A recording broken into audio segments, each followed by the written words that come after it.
We'll continue with our news coverage here and move on to the unconscionable war crimes that Israel is engaging in. The Israeli airstrikes hit a small area of prefabricated huts surrounded by desert just after evening prayers last night. A Hamas official confirmed that 2 senior commanders targeted by Israel were killed. Dozens were taken to field hospitals, including these children, prompting expressions of outrage from some European leaders just days after the UN's top court ordered Israel to stop the violence. Yeah, isn't that crazy? Isn't that crazy that the international community was like, hey man, you're like kind of out of control here. Perhaps you should stop being so violent in Rafah specifically. And Israel's answer to that was, no thank you. As a matter of fact, I will not be doing that. And I will get even more violent than you ever could have imagined. It's great. Thank you. What kind of conscience and religion does this? What kind of humanity? Where is the world? Where is the Islamic nation? The UN says over 800,000 Palestinians have fled the fight. The BBC should show the headless beheaded baby that the father was carrying, and then show the tweets in the Telegram channel chats where Zionists were calling the headless baby a charred chicken nugget, and all the memes were saying they were chickens for sale for 1 shekel. Guys, I'm telling you, when I try to explain to you, like, we are literally watching fascism unfold, and I don't mean like, oh, you're a fascist because you're a Republican. Like, I'm talking about old school, straight up, definitional, ultra nationalist fascism. This is it. People love to think about like, people love to dream about like, oh yeah, dude, no, I'd be so in times like in former instances of like American violence, I'd be on the right side of history for sure, bro. It's like, no, you wouldn't, because you're doing that right now. Aaron Bushnell was correct. We were displaced to the city of Rafah because they said it was safe. We were in our tents, ready to sleep, and I was trying to take care of my brother when we heard a big explosion and fire broke out, and people started screaming. Why is Israel getting so much condemnation from Europe? Is it because of the ICC? Why is there such a difference in reaction compared to when Israel had already killed like 30,000 Palestinians in the first 3 months of the conflict? I don't just get it. Listen, if you're kind of unfamiliar with the way that Zionism is operated, and I think many like former Zionists who are now anti-Zionists in this chat will actually remember this most likely. If you haven't been paying a lot of attention, you will notice that 75% of the UN condemnations, something like an insane amount of United Nations condemnations, are directed towards Israel, and none of them are actually enforceable because every single one of them has been vetoed by the Security Council. The UN has no power outside of the Security Council. You have the UNGA, the General Assembly, which all countries are a part of, and then you have the Security Council. The Security Council has rotating countries, and then it has 5 countries that are always permanent members, the real permanent members of the UN Security Council. And the United States of America in the Security Council is consistently the #1 defender of Israel and has consistently voted on whatever the fuck Israel wants, and it's consistently voted to strike down any kind of condemnation. So the UN has always been very critical of Israel, and many Zionists will tell you for years and years, that's the reason why they've always said UN is actually very anti-Semitic. Now they've obviously elevated that to directly being like UN is Hamas, but that's straight up an old school Zionist take. The major difference is now, beyond those condemnations, the world is paying attention. Young people are paying attention. That's the major issue right now, and that's why there's a lot more pressure, and that's why these international organs are feeling like they have some kind of momentum. The other side of this equation, of course, is obviously Israel's own personal behavior, its own personal conduct thus far. Israel has gone above and beyond. There has never been a siege that has been this violent, this brutal, this bloody. Actually insane that they can just get away with all of this like nothing is happening. I just don't understand. It is because of the United States of America that they can get away with this like there is nothing happening. We give them the weapons and we give them the political cover. That's it. This is precisely why I say America bad, okay? The scale of what happened last night has forced Israel's Prime Minister into calling this a tragic mistake.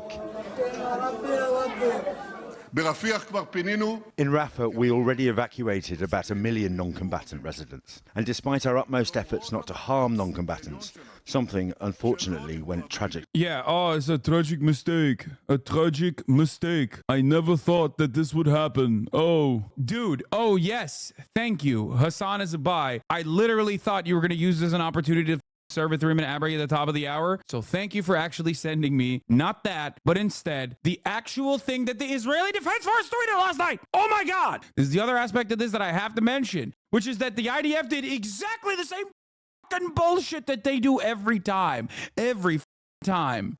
They immediately came out with a justification for it. It's so strange, dude. It's so strange. Only hours before Netanyahu decided to claim the strike was a mistake, the IDF edited the humanitarian zone again. The one they had unilaterally declared to say refugee tents they struck in Rafah were not a part of it. Okay? So just something to consider here. There is no amount of cruelty or brutality or violence that Israel won't do. And there's no amount of lies that they won't tell. If you look at all of the statements that they offer for one truthful sentiment that they express, there is 700 lies. Every single thing. Now, that's not unique to Israel. That's what every government does. The one thing, because like, dude, come on. I'm an American citizen, okay? It's like listening to the State Department yap about like weapons of mass destruction and then justify an untold amount of cruelty that we subject the rest of the planet to. That's their job. That's what the government does. Okay, misunderstand me. I'm not saying like some anti-Semitic, which is what a lot of people immediately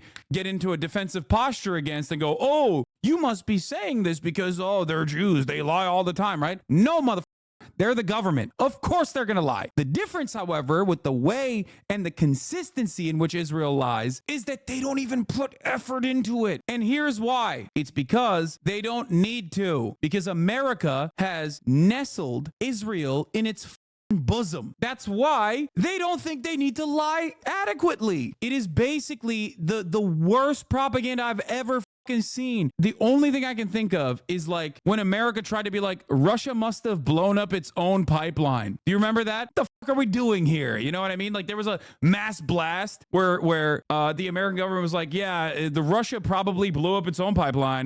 We don't know who did it. Definitely not our allies. And it was just like, dude, you're on autopilot. Are you serious? You couldn't come up with something better than that? You know what would have made more sense if you said like the orcas did it. Let's give you an update on Rafah. Netanyahu acknowledged Rafah as a tragic incident, only to continue doing the same thing. Two medical personnel, staffers were killed outside the Kuwait hospital last night. 16 other people were murdered in a similar strike. I believe like 60 plus bombings have occurred since the ICC decision, since the ICJ ceasefire demand. They have not stopped at all. They are going full throttle. And now we have tanks rolling in. And the red lines are ever changing. Where the fuck are the red lines? There are none. This morning, new fallout after that deadly Israeli strike in Rafah over the weekend.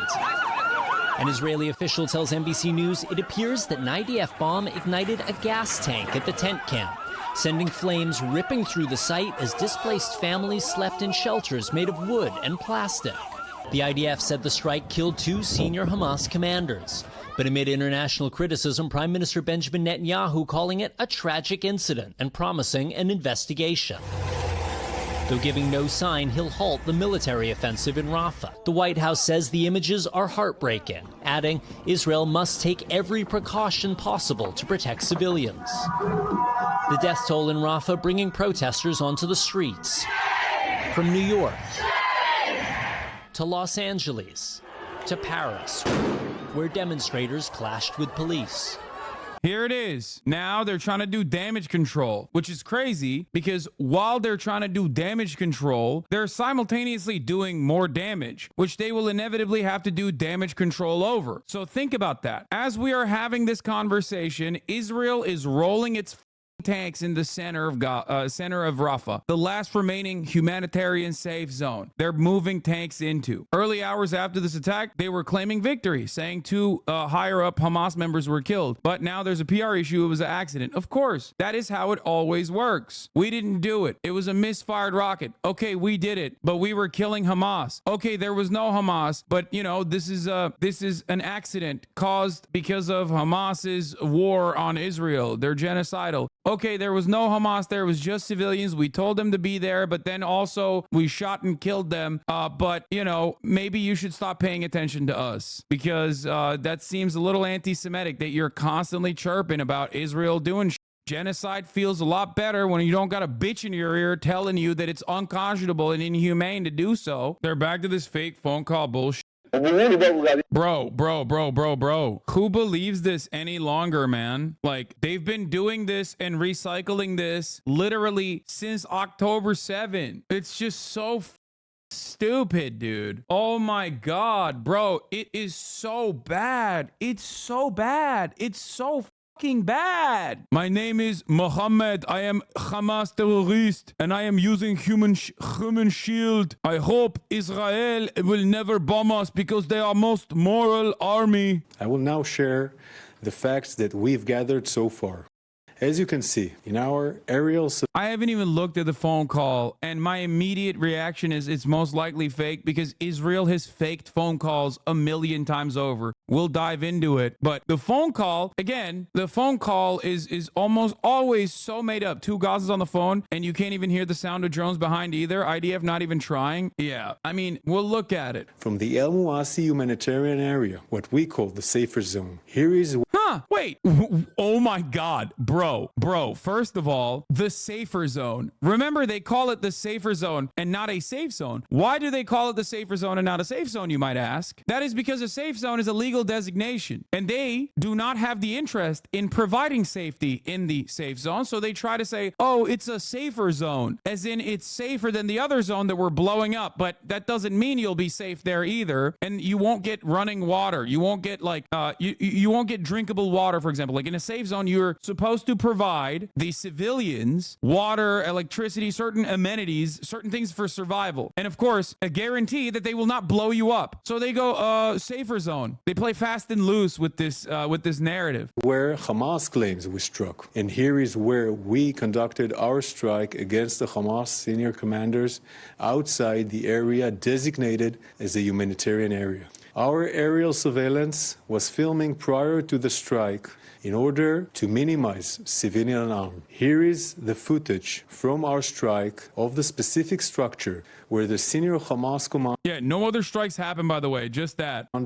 ...were meeting. Remember, going back to Al-Ahli, which we still do not have any conclusive evidence on whether or not it was a misfired Palestinian Islamic Jihad rocket or an Israeli artillery strike that hit like a gas tank or whatever the we do not have any real evidence to this day, and we probably never will. But what did Israel do after Al-Ahli? What did Israel do after Al-Ahli? They immediately said we were not operating in the area. That was a lie. Then they came out with a phone conversation that was also immediately disproven to be truthful. It was also a lie. Then they said, first they said it was Hamas. Well, first they celebrated it and said there are Hamas terrorists at the hospital, so we had to blow it up. Then they went back on it and were like, okay, just kidding. It was actually a misfire. It was a misfire rocket, okay, that blew up. Meanwhile, Os and Andes were running around, literally coming up with the dumbest theories like, oh, this was actually an intercepted rocket that fell on the hospital. Made no goddamn sense. But it didn't matter. Everybody went along with it. Everybody went along with it for days. How am I to believe Israel ever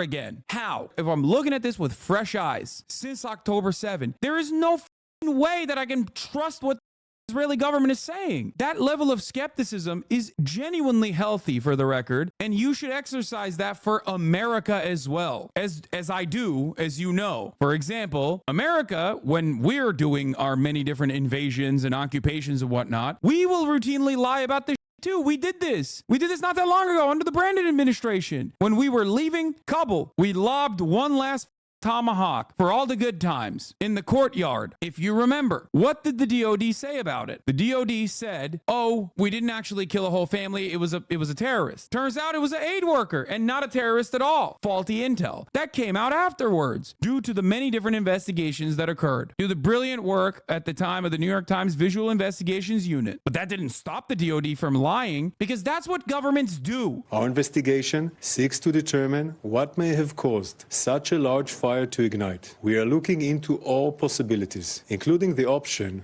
that weapons stored in a compound next to our target, which we did not know of, may have ignited as a result of the strike. Yeah, it's Hamas once again. Man, it's crazy. It's Hamas again, bro. Anytime the Western world gives a about Israel's misconduct during its like normal process of ethnic cleansing, it's always Hamas. And what is really indecent about this is that the media will report it as fact without conducting any investigation whatsoever. That is gross, dude. That makes us even more culpable in this, by the way. That makes Western media even more culpable in this ethnic cleansing campaign. And it's not just like Al Ahly, but it's also just like the Flower Massacre. If you recall, during the Flower Massacre, what did the Israeli government do immediately? Oh, it wasn't us. It was Hamas terrorists that were fighting in the area. It was looters and Hamas. And then we saw what happened. It was a stampede where many of the Palestinians, they had bullet holes in them during the stampede. It's every single time. I don't know if this particular instance, there's any veracity to what they're saying, but it's ridiculous for me to immediately not be skeptical. You have to remember something important here. They only do this when people care. They only do this when people actually do pay attention to like one specific atrocity. Too many people saw the decapitated baby. Too many people saw it. That was not great for Israel's PR. So of course they have to do counter propaganda by muddying the waters, and the media will willingly go along with it without conducting their own investigations into the matter. World Central Kitchen, first thing that they claimed was, oh, we shot them because they had armed assailants. They were literally on a safe route after engaging in deconfliction with the Israeli military, and they still blew them up, triple tapped them. It should be noted, Hamas has been operating from this area since October 7th. Here, in this satellite image, 43 meters from the structure we target. Couple like official looking bullshit drone shots. That's all it fucking takes, baby, for the Western world to be like, yep, see, it was Hamas. It was Hamas. You can see Hamas rocket launchers. Our signal intelligence intercepted some phone calls that reinforce this concern, raising the possibility that weapons stored in a nearby compound caught fire. Here is one of those phone calls.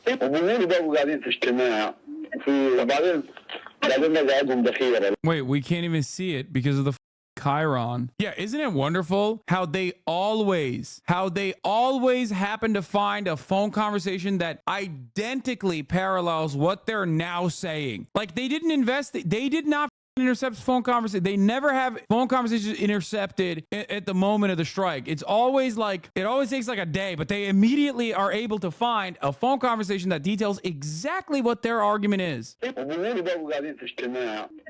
It starts off with, and they say that they, Hamas terrorists that were bombed, sat in a meeting and that there is a facility. And in addition, they had ammunition because all the ammunition that started exploding.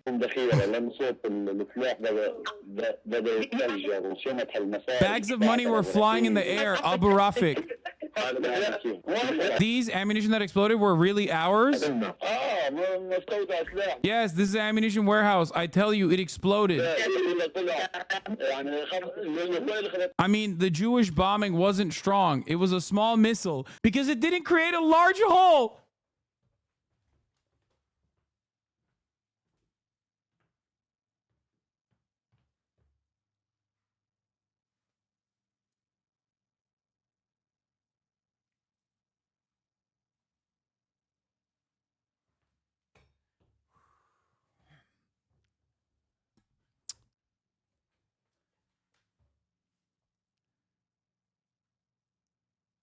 Also, I don't know if you noticed, but the Jewish bombing wasn't strong. It was a small hole because it didn't create a large hole. And then the second speaker goes, yo, it is really crazy how honorable and how moral they are. First speaker, yes, because they are the most moral army, unlike Hamas, which we hate. Grr, says the second speaker. The only group of people I hate more than Hamas is Kamir Khan of the ICC. Yes, first speaker says, I absolutely despise Amir Khan. The fact that that bastard is trying to prosecute Yoav Gallant, who has conducted conducted the most honorable, most moral military campaign in Gaza makes me so mad. Second speaker says, I hope that Israel finishes off Hamas and also kills my family in the process because I think it would be valid if my family died. First speaker says, what? You want your family to die? Second speaker says, yes, if they died in the hands of Israel, it would be valid because they would be doing the honorable thing, which is killing Hamas. And then they both say, I love Israel.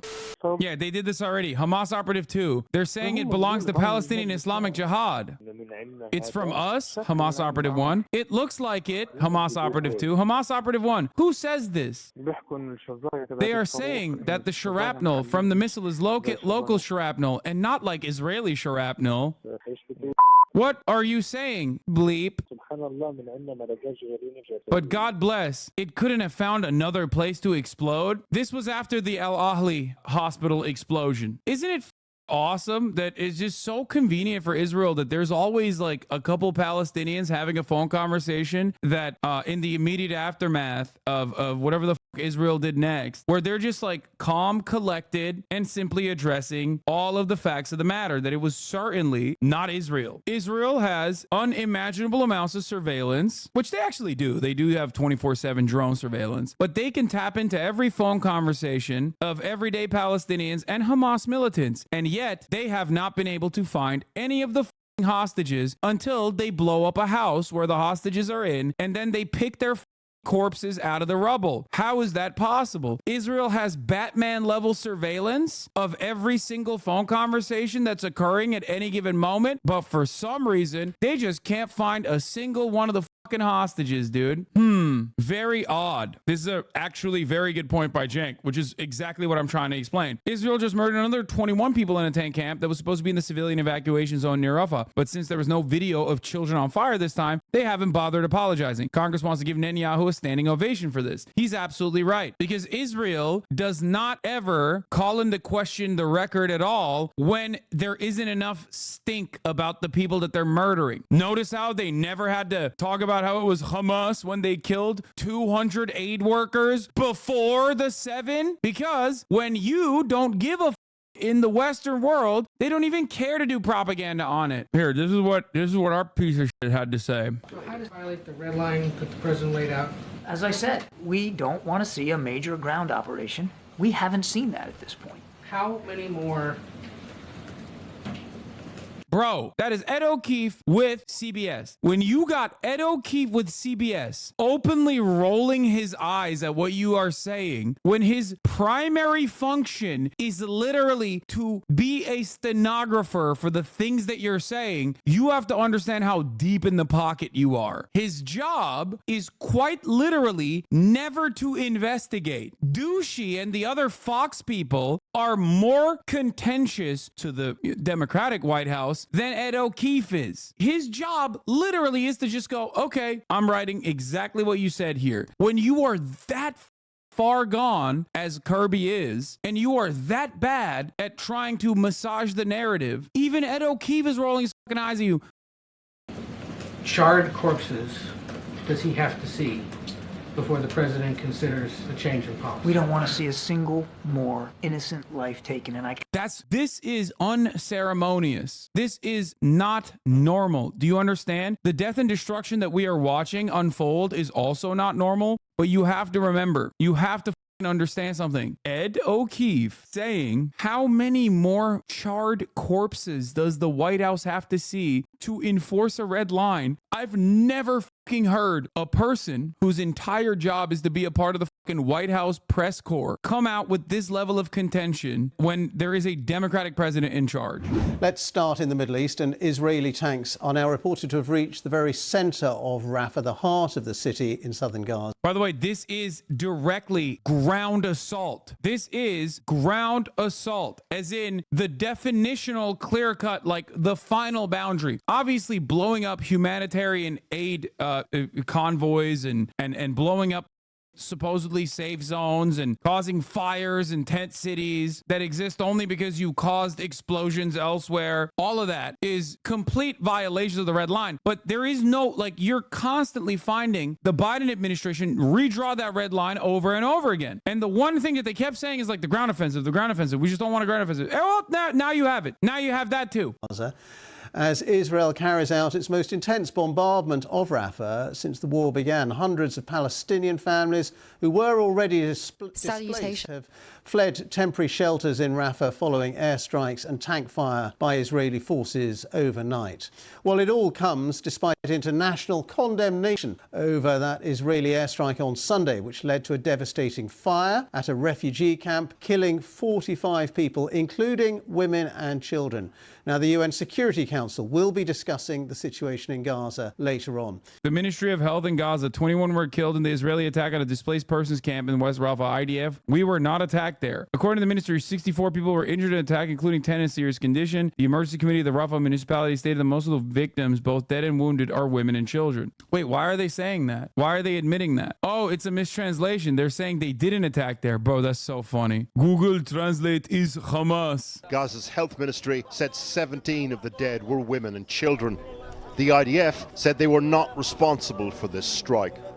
So how did it happen, bro? By the way, this is not yesterday. This is literally recent. Like, this isn't the previous one, okay? This isn't the one that they're lying about currently. Ahmed Nasir, originally from Gaza City, had to collect the bodies of his extended family. The fire one was the night before this one. This was in the morning, yeah. Strike was just there. We ran towards it to see what happened, and the second strike happened here next to us. We came and found about 6 or 7 of my relatives. The thing is, let's say you are a rabid, brain-broken, psychopathic ultra-Zionist, okay? And you want to believe in your heart of hearts that Hamas is responsible. They're killing their own people, right? To get the world to pay attention. Because, like, that's kind of what Israel tries to claim. Or they're trying to blow up Israel, but then they fail and they blow up their own people. Like, you have to remember something. Like, there is no motivation for Hamas to kill the Gazan population. 36,000 have been killed so far. Nobody gives a shit. An additional 17 is not going to move the needle for many. Some of my cousins, their husbands and children. People are settled here and are safe. They have nothing to do with anything. These are displaced people. My relatives, all of them are my cousins. This is Al-Mawasi. It's just a few miles west of Tal al-Sultan, where at least 45 people were killed on Sunday night. The Rafah offensive is now in its 3rd week. What happened here near a designated humanitarian zone has turned international unease into outrage. The shape of the Rafah offensive was as close as the international community had to a red line. The IDF released this video today as part of their Rafah operation. Eyewitnesses have seen tanks in the centre of the city. A senior aid worker we spoke to described an intense military operation. So how does this not violate the red line that the president laid out? As I said, we don't want to see a major ground operation. We haven't seen that at this point. Combined with panic about where now constitutes a safe place to escape to. Trying to get my family to give a shit about this is insane. My dad is the only one in my family who knows I was arrested at my college encampment for this, and he knows I care about it. Can't get a single other family member to give a shit about it without directly inserting myself through. A lot of liberals are like this. White people don't give a shit about Arabs. Yes. So here's a valid avenue of attack for those of you, okay? Keep this in your pocket. If your family members don't give a shit about the death and destruction of so many children and so many babies and women and the elderly, whatever, right? They don't care. You can't get them to care about it. Use a different avenue of attack. Tell them that these are American weapons. Tell them that these are our tax dollars being spent to murder children rather than help people who are on the streets. Our veterans, for example. It was Memorial Day yesterday. What are we doing for their memory? An unimaginable percentage, I think it's like 17% of all homeless people are veterans. Okay? That's crazy. What are we doing about that? Well, we're too busy using all of our tax dollars in funding and facilitating this fucking ethnic cleansing campaign. Okay? 22 veterans a day are killing themselves. Every single dollar spent on bombs that Israel is gleefully using on a civilian population that it is trapped inside of an open air prison could have been spent, every single dollar that went to that bomb could have been spent on the roads, could have been spent on the infrastructure, could have been spent to harden our infrastructure against climate change, could have been spent on whatever, insert whatever cause your dumb parents care about. Combating crime, combating poverty at the heart of crime, combating homelessness, fixing the housing market, building new homes. Because guess what? America has a ton of issues. What won't work usually is, what if that was you? Because Americans will never be on the receiving end of this kind of violence. So we cannot conceptualize it. The only time we've seen this kind of violence is when we are doing it to other people that look like them. This only is seen through television, where the American government is doing it to people that quote unquote deserved it. It's impossible for many to even remotely consider this happening to them. And then, figure out what they do care about and go, here's where the money is going. The 22 a day number is actually no longer 22 a day. It's 17 a day, by the way, before somebody clips that and goes, Hasan, you're lying. Oh, how brilliant. How wonderful. Look at the progress we made. Only 17 veterans kill themselves every day. Not 22, guys. We did it. We're talking about Stacy from high school. Stacy from high school is not like a hostile entity. You understand? Stacy from high school cares about Starbucks coffee and like having multiple Stanley Cups. When Stacy starts posting about Palestine, starts posting about Rafah, shit is fucked up. You understand? I'm talking about like random people that are like hearing about this shit and going, God damn, this is like pretty fucked up. And also, now I feel like I'm comfortable posting about this because it's fashionable. It means that you are successful. It means that your voice is being heard. Your voice is not only being heard by those in positions of power, your voice is being heard by the Stacys, the Karens, the Beckys, white women. That's huge, bro. That means that like we're reaching peak velocity. We're reaching terminal velocity. Remember, for me personally, I've been doing this for quite some time, not just for Palestine, but like in general, even for police brutality and Black Lives Matter. So I remember a time when I got on nonstop for being pro BLM by liberals too. Now, obviously, BLM is a domestic issue, and there are mechanisms to co-opt that domestic issue from those in positions of power that are much, much better, right? Like they can just like neuter BLM and just kind of cast it aside and go back to business as usual. But like the situation in Palestine, the situation in Gaza is so bad that any kind of awareness is good. That's what Palestinians want. If you listen to Palestinians for years and years and years, Palestinians in the beginning, in early October, were literally saying, don't even raise money for charities, just bring awareness. The reason why they were saying that, I remember, and I still raised money anyway, because, obviously I knew what was going to happen. But the reason why they were saying that is because like awareness that's how bad the situation is, that people don't even recognize their humanity. 8 months later, in the throes of ethnic cleansing, think about where we're at with discourse. Think about where this community's at with discourse. This community in and of itself had a massive rift after October 7th. So many people left. So many people were like, you're a terrorist, you're an Islamist fundamentalist, all this shit. And look at it now. A lot of people are quietly trickling back in.